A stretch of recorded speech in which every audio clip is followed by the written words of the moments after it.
I love grumpy people. I, they make me laugh, they make me think, and if you ask them enough questions, you often find out that there are really good reasons for their grumpiness. So that's where I started.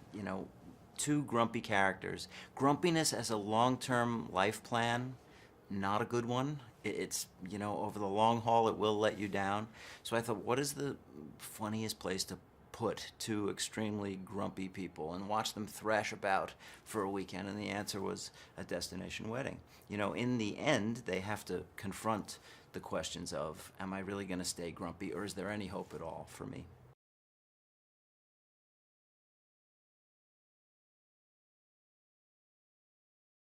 These two characters are set off in their own world, unable to participate in happiness, unable to participate in activities in life, certainly in any of the wedding activities. They don't want anything to do with it, they're allergic to it, they want to be over here whilst life is going on over there. So it's natural to shoot it in such a way that they are sealed off. They are in their own hermetic world in which they can crack wise and at the same time get to know one another, which is, of course, the key.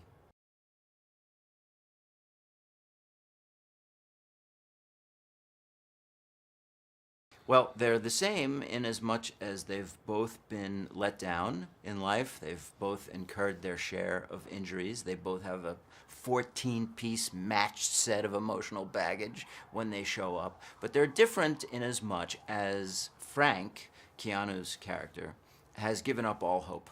He believes that love is a choice and he's not going to make it no matter what is presented to him. He will continue on the straight and narrow, out of harm's way. Thank you very much, but I know how this ends. And Lindsay, who has also had her share of grave disappointments, nevertheless has retained a little bit of hope. Just a flicker, just enough to get the conversation started, a conversation that Frank really doesn't want to participate in, but at a certain point his attraction for her, both physical, emotional, intellectual, is sufficient that he finds he has to.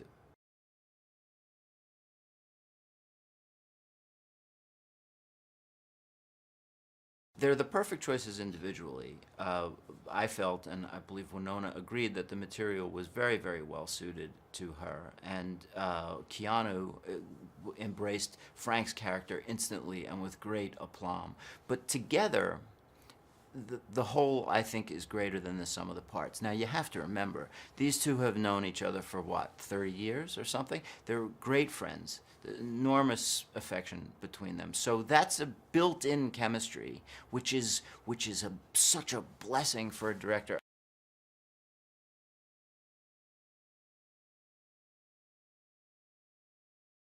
There were days when we shot 16, 17, 18 pages, which requires a tremendous amount of preparation on their part because they have to learn all that stuff almost as if you would a large portion of a play. You have to be prepared to deliver it in one take, and you have to be really, you gotta have endurance. I mean, those takes are long, they take a lot out of you. So I was extremely grateful for their mastery of the material, which they accomplished in a very short amount of time.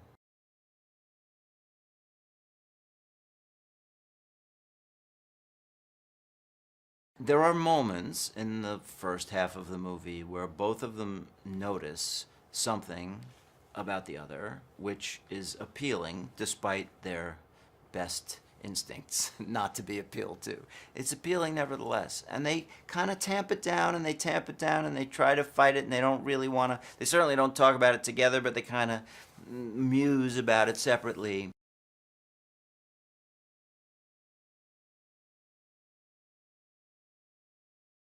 I hope that audiences are able to connect with these characters for one simple reason.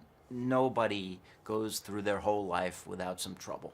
Nobody I know. Everybody is disappointed, everybody is injured, everybody is hurt by something, very often not things of their own making. And I think the question of how we bounce back is a really relevant question for people of all ages and all kinds of different people.